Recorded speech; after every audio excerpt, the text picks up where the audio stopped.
செங்கோட்டையன் என்ன ஆனார் இந்த கேள்வியை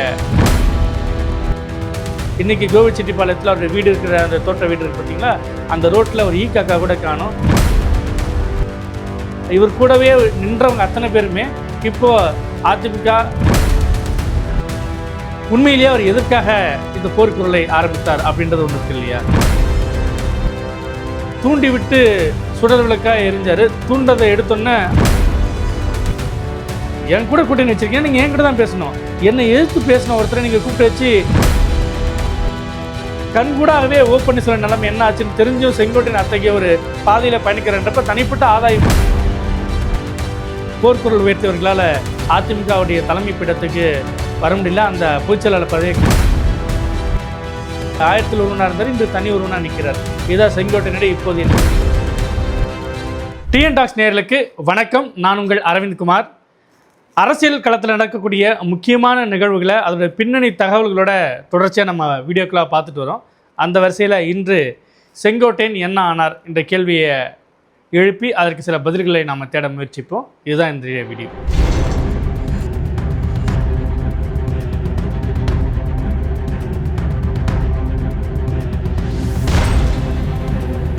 செப்டம்பர் 5ஆம் தேதி, இந்த மாதம் 5ஆம் தேதி ஈரோடு மாவட்டம் கோபிச்செட்டிப்பாளையத்தில் தன்னுடைய எம்எல்ஏ அலுவலகத்தில் செய்தியாளர்களை சந்தித்தார் செங்கோட்டையன். அதில் ஒரு நிபந்தனையை விதித்தார். கட்சியிலேருந்து பிரிந்து சென்றவர்களே நம்ம ஒருங்கிணைக்கணும், அரவணைக்கணும், அவங்கள மீண்டும் கட்சிக்குள்ளே சேர்க்கணும். அவங்க எந்த நிபந்தனையும் விதிக்கலை, அவங்கள சேர்த்துக்கிட்டால் மட்டும்தான் எதிர்வரும் 2026 சட்டமன்ற தேர்தலில் நம்மளால் திமுகவை ஆட்சி கட்டலேருந்து அகற்றி அதிமுகவை அரியணையில் ஏற்ற முடியும். இல்லைனா தென் மாவட்டங்களில் நமக்கு டெல்டா மற்றும் தென் மாவட்டங்களில் மிகப்பெரிய பின்னடைவு ஏற்படும் அப்படின்ற மாதிரியான ஒரு கோரிக்கை முன் வச்சார். இதற்காக அதிமுக பொதுச் செயலாளர் எடப்பாடி பழனிசாமிக்கு ஒரு 10 நாட்கள் கெடு விதிச்சிருந்தார். ஆனால் அந்த 10 நாட்கள் கெடு ஒரு நாள் கூட நீடிக்கலை. மறுநாள் 6ஆம் தேதியே திண்டுக்கல்லில் இருந்த எடப்பாடி பழனிசாமி அவர் மக்களை காப்போம் தமிழகத்தை மீட்போம் அப்படின்ற சுற்றுப்பயணத்தில் இருந்தார் இல்லையா. அங்கே முக்கியமான முன்னணி தலைவர்கள்லாம் இருப்பாங்க. நத்தம் விஸ்வநாதன், தங்கமணி, வேலுமணி, இப்படி எல்லாரையும் கூப்பிட்டு வச்சு ஒரு மீட்டிங் போட்டார். கூப்பிட்டுட்டு மீட்டிங் போட்டு 1 ஹவர்லேயே செங்கோட்டையனுடைய கட்சி பொறுப்புகள் அனைத்தும் பறிக்கப்பட்டது. அதாவது அவர் அமைப்பு செயலாளராக இருந்தார் அதிமுகவில், ஈரோடு புறநகர் மேற்கு மாவட்ட செயலாளராக இருந்தார். இந்த 2 பொறுப்புகள் இருந்தும் விடுவிக்கப்பட்டார். அதே போல் அவருடைய ஆதரவாளர் சொல்லக்கூடிய இந்த நம்பியூரில் இருக்கிறவங்க 2-3 தொகுதியில் அந்த தொகுதிக்குள்ளே இருக்கிற ஒரு 10-15 பேர் இருக்காங்க, அவங்களையும் கட்சியிலேருந்து நீக்கி ஒரு அறிவிப்பு வெளியிட்டார். இது செங்கோட்டையனை ரொம்பவே நிலைகுலைய செஞ்சிடுச்சு. அவர்கிட்ட செய்தியாளர்கள் எழுப்பும்போது, நான் இதை எதிர்பார்க்கவே இல்லை, ஜனநாயக ரீதியாக என்கிட்ட கேள்வி என்கிட்ட விளக்கம் கேட்டிருக்கணும்னு எதிர்பார்த்தன்றப்போ பொதுவெளியில் ஒழுங்கு நடவடிக்கைக்கு உள்ளாகக்கூடிய வகையில் பேசிட்டு விளக்கம் கேட்பாங்கன்னு எதிர்பார்த்தது ரொம்ப பச்சைப்பிள்ளைத்தனமாக சிறுபிள்ளைத்தனமாக இருந்தது. ஆனால் அதுதான் செங்கோட்டையன் பதிலாக சொன்னார். அதுக்கப்புறம் அவருக்கு ஆதரவாளராக சில பேர் திரண்டு ஒரு 500 பேர்கிட்ட 100 பேர்கிட்ட நாங்களாம் கட்சி பதவி ராஜினாமா செய்கிறன்ற மாதிரி உள்ள லெட்டர் ஒரு 2 நாளைக்கு போச்சு. அதுக்கப்புறம் பார்த்திங்கன்னா திடுதுப்புன்ட்டு அப்படியே அமைதியாகிடுச்சு. ஒரு 5ஆம் தேதி அறிவிக்கிறாரு, 6ஆம் தேதி கட்சி விட்டு நீக்கப்படுறாரு. 7-8 வரைக்கும் அந்த ஆதரவு மாதிரியான ஒரு தோற்றம் இருந்தது. 9ஆம் தேதி யாருமே காணோம். மனம் வெறுத்து போன செங்கோட்டையன், நான் ஹரித்வார் போகிறேன், அங்கே போய் ராமரை பார்க்க போகிறேன் அப்படின்னு சொல்லிட்டு புறப்பட்டார். ஆனால் அந்த ஃப்ளைட்டு நேரம் டெல்லியில் தான் போய் லேண்ட் ஆச்சு. டெல்லியில் மத்திய உள்துறை அமைச்சர் அமித்ஷா, நிதியமைச்சர் நிர்மலா சீதாராமன், இவங்க 2 பேரையும் சந்தித்து தன்னுடைய மனக்குமுறையில் கொட்டியிருக்கார்.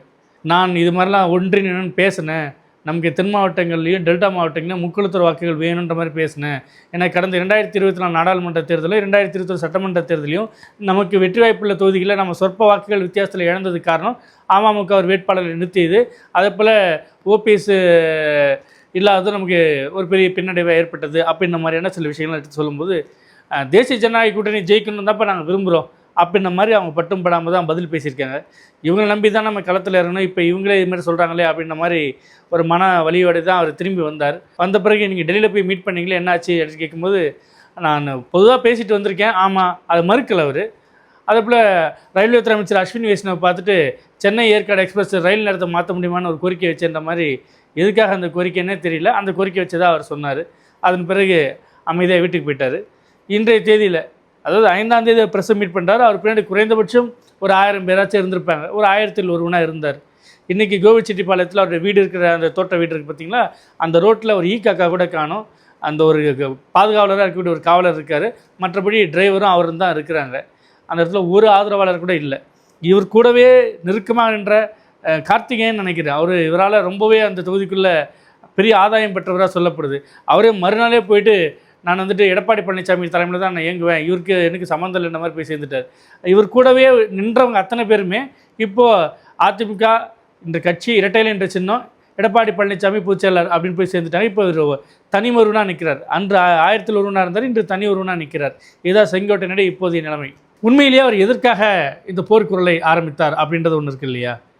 அதிமுக வெல்லணும், அதிமுக ஆட்சி கட்டலுக்கு வரணும் அப்படின்றப்போ கட்சிக்குள்ளே பொதுக்குழு செயற்குழுக்குள்ளே இல்லாட்டி மனமாச்சரியங்களை கடந்து நேரடியாக எடப்பாடி பழனிசாமிகிட்டே கூட அவர் தமிழ்நாடு முழுக்க சுற்றுப்பயணம் போயிட்டுருக்கார் இல்லையா, நம்ம வென்றெடுக்கணும், கொஞ்சம் மனசை மாற்றிங்க, இல்லை இதெல்லாம் வேணுன்ற மாதிரி உங்களுடைய பழுத்த அரசியல் அனுபவத்தின் வாயிலாக நீங்கள் சில விஷயங்களை அப்ரோச் பண்ணியிருந்தீங்கன்னா அதில் ஏதேனும் பலன் கிடைச்சிருக்கும்.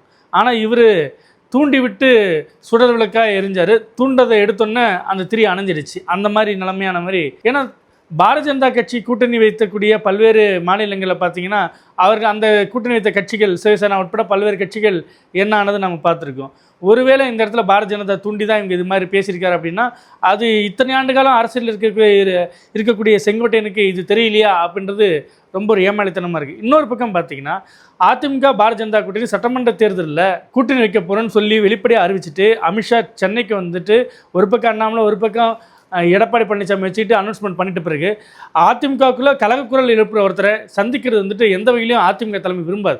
என் கூட கூட்டணி வச்சிருக்கீங்க, நீங்கள் என் கூட தான் பேசணும். என்னை எதிர்த்து பேசின ஒருத்தரை நீங்கள் கூப்பிட்டு வச்சு விருந்து போட்டிங்கன்னா அப்போ நீங்கள் அவரை தூண்டி விட்டுருக்கீங்கன்னு அர்த்தம், இல்லைனா என்னை மதிக்கணும்னு அர்த்தம், இல்லாட்டி இதை ரெண்டாக உடைக்கணுன்றதான் அவங்களுடைய சதி. இப்படி தான் எண்ணம் தோணும். இப்படிப்பட்ட ஒரு காரியங்கள் முன்னாடி 2023 நடந்ததுனால தான் அதிமுக பாரதிய ஜனதா கூட்டணி முறிந்தது. 2 பேரும் தனித்தனியாக நாடாளுமன்ற தேர்தலில் எதிர்கொண்டாங்க. ஒரு வழியாக சட்டமன்ற தேர்தலில் சேர்ந்து வரும்பொழுது இத்தகைய கலக குரல்களை மத்திய உள்துறை அமைச்சர் அமித்ஷா ஆதரிப்பதும் பேசுவதும் அவங்களை சந்திக்க நேரம் ஒதுக்குவதும் என்பது சரியானது. ஏன்னா ஓப்பன்னீர்செல்வம் விவாதத்தில் இப்படி தான் நடந்தது. தொடர்ச்சியாக ஓப்பன்னீர்செல்வம் போவதென்ன சந்திப்பதுன்னா அப்படி தான் இருந்தாங்க. ஒரு கட்டத்தில் நயனா நாகேந்திரன் என்னுடைய ஃபோனை எடுக்க மாட்டேங்கிறாருன்ட்டு ஃபோனை கட்டினி ஓன் அழுதார் ஓப்பன்னீர்செல்வம். அப்படி தான் செங்கோட்டையன் நிலைமையாக மாறப்போகுதுன்னு நினைக்கிறேன்.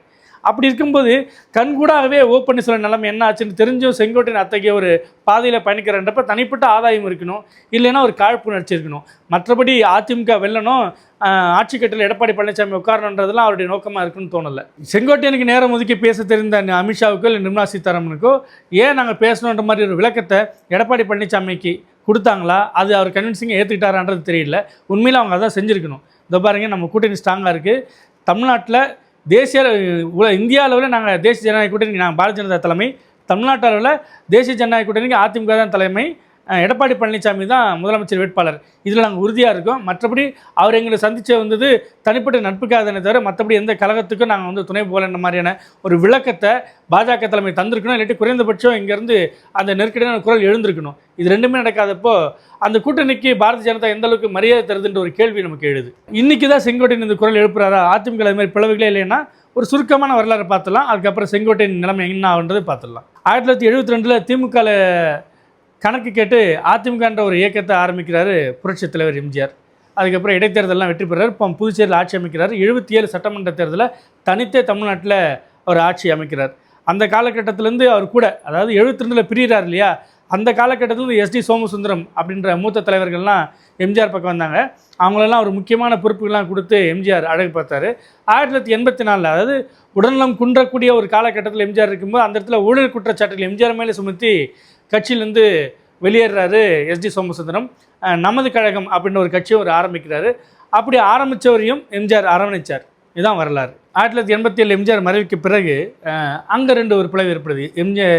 ஜே அணி ஜானி எம்ஜிஆருடைய மனைவி ஜானகி அம்மையார் தலைமையில் அவங்க ஒரு சிறிய குறைந்த நாட்கள் முதலமைச்சராக இருக்காங்க. சட்டப்பேரவையில் பெரும்பான்மையை நிரூபிக்க முடியாமல் அவங்க அந்த ஆட்சி கவிழ்து. குடியரசுத் தலைவர் ஆட்சி வருது. அதன் பிறகு தேர்தலில் 2 பிரிவுகளாக பிரிகிறாங்க. ஒன்று இரட்டை புறா, அப்புறம் சேவல் சின்னம். சேவல் சின்னத்தில் ஜெயலலிதா, இரட்டை புறா ஜானகி அணிக்கு ஒதுக்கப்படுது. அப்போது திமுக ஆட்சி கட்டலுக்கு வந்துடுது. ஸோ ஒன்றிணைந்தால் மட்டும்தான் ஜெயிக்க முடியுன்றதுனால ஜானகி ஒட்டுமொத்தமாக கட்சியை ஜெயலலிதாட்ட கொடுத்துட்டு அவங்களுடைய குடும்ப வாழ்க்கைக்கு திரும்பிடுறாங்க.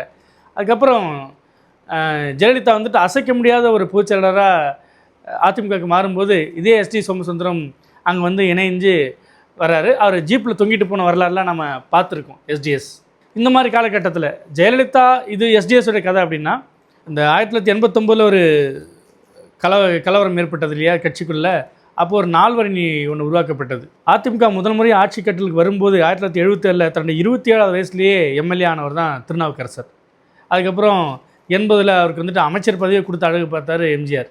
அப்படிப்பட்ட திருநாவுக்கரசர் எம்ஜிஆருடைய மறைவுக்கு பிறகு ஜெயலலிதா பக்கம் நின்னார். அவங்கள கட்சியோட தலைமை பொறுப்பு கொண்டு வரதுக்காக ஒரு டீம் ஃபார்ம் பண்ணி அவர் பெரிய அளவுக்கு வேலையாக செஞ்சார். அப்படி இருந்துட்ட பிறகு ஜெயலலிதா பக்கம் கட்சி முழுமையாக வந்துட்ட பிறகு இதனாலேயே 2 பேருக்கும் சில மனக்கசப்பு ஏற்பட்டு போச்சு. இதனால் திருநாவுக்கரசு என்ன பண்ணார்னா, அந்த KKS ராமச்சந்திரனை கூட சேர்த்துக்கிட்டு அண்ணா புரட்சித் தலைவர் தமிழக முன்னேற்ற கழகம் அப்படின்னு ஒரு கட்சியை ஆரம்பித்தார். அதுக்கப்புறம் எந்த ஜெயலலிதாவை எதிர்த்து தனி கட்சி கண்டாரோ அதுக்கப்புறம் அதே கட்சியிலேயே தன்னுடைய தன்னுடைய கட்சியை அவர் இணைச்சிட்டார். ஆனால் உள்ளே போனதுக்கு பின்னாடியும் அந்த தனி ராஜாங்கத்தை நடத்த அவர் முயற்சி செஞ்சார். அது செட் ஆகலன்ட்டு அதுக்கப்புறம் திருப்பி வெளியே வந்து இந்த முறை என்ன பண்ணார்னா எம்ஜிஆர் அண்ணா திராவிட முன்னேற்ற கழகம் அப்படின்ற ஒரு கட்சியை ஆரம்பிக்கிறார். ஒரு கட்டத்தில் அதுவும் நடத்த முடியாமல் அதை பாஜகவில் இணைச்சிட்டு கொஞ்ச காலம் பாஜகவில் இருக்கார். அதுக்கப்புறம் அவர் காங்கிரஸில் வந்துட்டார். இப்போ காங்கிரஸில் இருக்கார். ஆர்.எம். வீரப்பன் முக்கியமான ஒருத்தராக இருந்தார். அதாவது எம்ஜிஆர் கூட ரொம்ப நெருக்கமாக இருந்த ஆர்.எம். வீரப்பன் 2ஆக உடையும் போது ஜானகி பக்கம் தான் நின்னார். இருந்தாலும் அதிமுக ஒன்றுபட்ட பிறகு நீங்கள் சீனியர் வாங்க வந்து உட்காருங்கன்னு சொல்லிட்டு ஆர்.எம். வீரப்பனை கட்சியில் சேர்த்துக்கிட்டு அவருக்கு உணவுத்துறை அமைச்சராக கூட பொறுப்பு கொடுத்து பார்த்தாங்க. ஆனாலும் அவர் இன்னமும் தாமரையில் தண்ணி மேலே தான் ஒட்டாமல் இருந்தார். அந்த சமயத்தில் அவர் ரஜினி வச்சு இந்த பாஷா படத்தெல்லாம் எடுத்து அப்போ அவர் வெடிகுண்டு கலாச்சாரம் தமிழ்நாட்டில் அதிகரிச்சுன்னு ஒரு மேடையில் ரஜினி பேச அந்த மேடையில் இருந்து ஆர்.எம். வீரப்பன் அதை மறுத்து பேசாமல் இருந்துட்டார்னு ஆர்.எம். வீரப்பன் மேலே முதல்ல கால்நடைத்துறைக்கு மாற்றுறாங்க. அதுக்கப்புறம் அந்த அதிருப்தி சம்பாரிச்ச பிறகு இவர் வெளியே வர்றார்.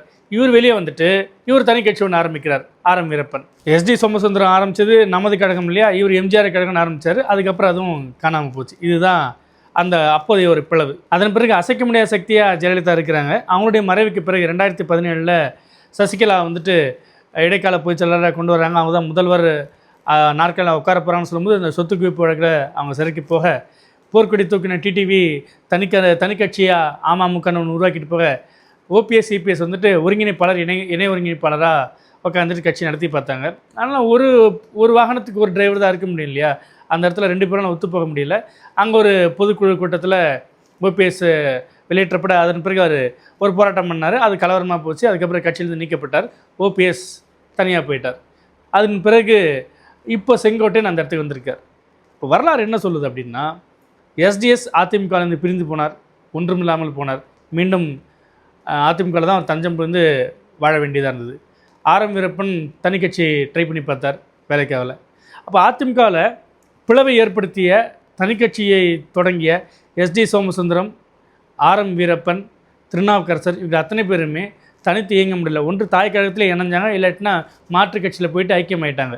ஆனால் அந்த போர்க்குரல் உயர்த்தியவர்களால் அதிமுகவுடைய தலைமை பீடத்துக்கு வர முடியல, அந்த பொதுச்செயலாளர் பதவியை கைப்பற்ற முடியல. அந்த வகை தான் அதுதான் வரலாறு. OPSக்கும் அதுதான் நிலைமை. இப்போ OPS வழியில் செங்கோட்டையனுக்கும் அதுதான் நிலைமை. கட்சி என்பது தனிநபர்கள் விருப்பங்களை தாண்டி ரொம்ப ஒரு லார்ஜரான ஒரு கேன்வாஸ். இதை புரிஞ்சிக்காமல் இருந்து இத்தனை வருஷமாக அரசியலில் இருந்தும் என்ன பலன்னு தெரியல செங்கோட்டையனுக்கு. இப்போது அவர் அரசியல் அனாதையாகத்தான் இருக்கார். அடுத்த தேர்தலில் இன்னும் அவருடைய பேச்சும் குரலும் காணாமலே போக நிறைய வாய்ப்பு இருக்குது. உண்மையிலே அவர் அதிமுக வென்றெடுக்கணும் அப்படின்னு நினச்சார்னா தன்னுடைய மனமாச்சரியங்களை மறந்து அமித்ஷாவை போய் பார்ப்பதற்கு பதிலாக இப்போ எடப்பாடி பழனிசாமி போய் பார்த்து நடந்தவற்றுக்கு மன்னிப்பு கூறி மீண்டும் கட்சியில் தன்னை இணைத்துக்கொண்டு சட்டமன்ற தேர்தல் பணிகளை தீவிரப்படுத்துவது மட்டும்தான் அவருடைய அரசியல் பாதை சுபிட்சமாக திரும்புவதற்கு ஒரே வழி.